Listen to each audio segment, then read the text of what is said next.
Hello and welcome back. Today we're going to continue talking about Chapter 9, using the strategies solve an easier related problem. Please keep in mind my tips for success. Always organize your information, and you'll see today we're going to organize our information in a table to organize what we're trying. Other things you might do are simplify the numbers and ignore irrelevant information.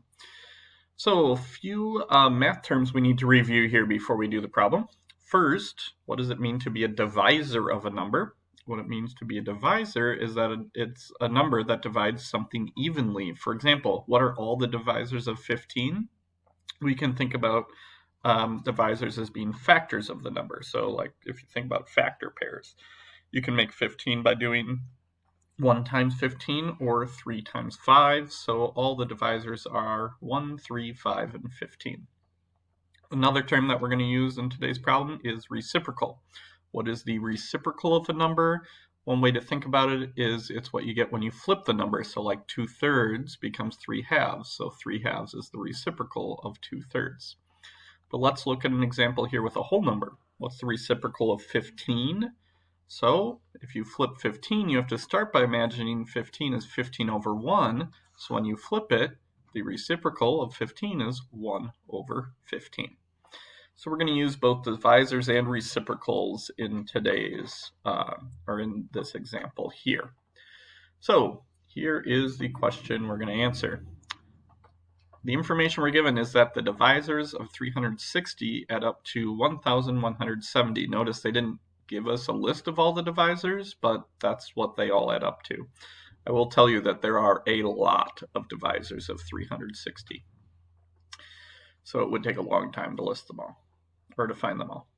But the question we're going to answer is, what is the sum of the reciprocals of the divisors of 360? So the kind of brute force way to do this problem would be to find all the divisors, then find all the reciprocals, then add up all those reciprocals. Instead, what I'm going to do is I'm going to try to solve an easier related problem. Basically, I'm going to try to answer this same question. What is the sum of the reciprocals of the divisors of, but instead of 360, I'm just going to plug in a simpler number. And I'm going to start with the number 15.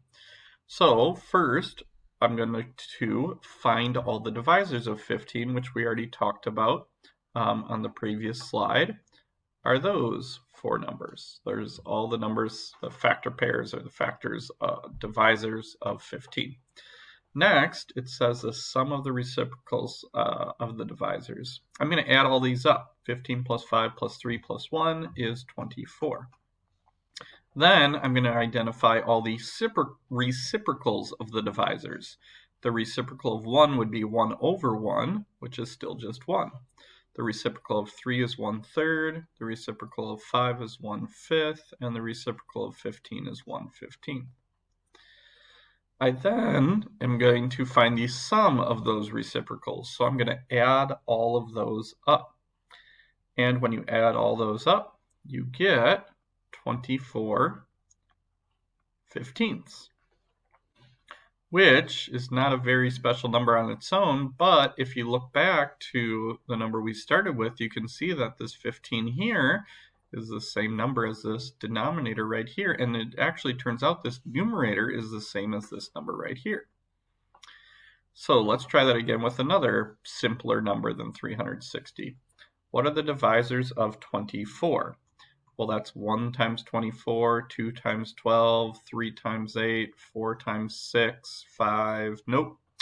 And then 6 times 4, I already have the 4, so I think those are all my divisors right there. Then I'm going to add all 8 of those numbers up. 24 plus 12 plus 8 plus 6 plus 4 plus 3 plus 2 plus 1 is 60.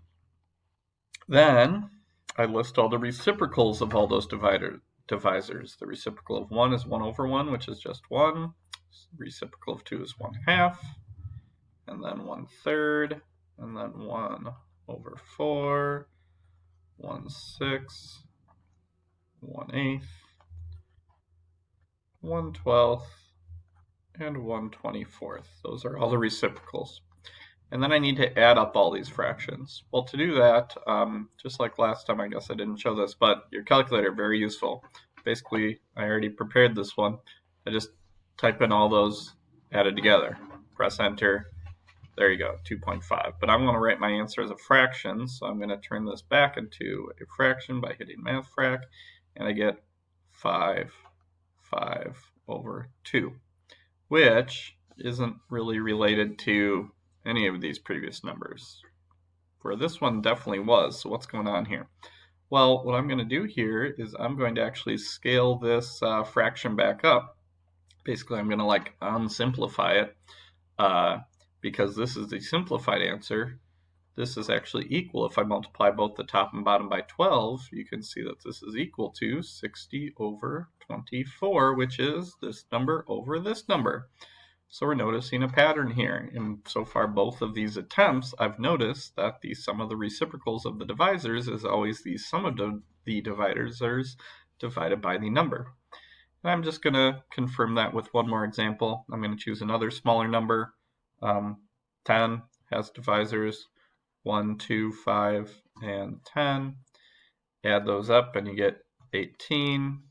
The reciprocals of those divisors are 1 over 1, 1 over 2, 1 over 5, 1 over 10.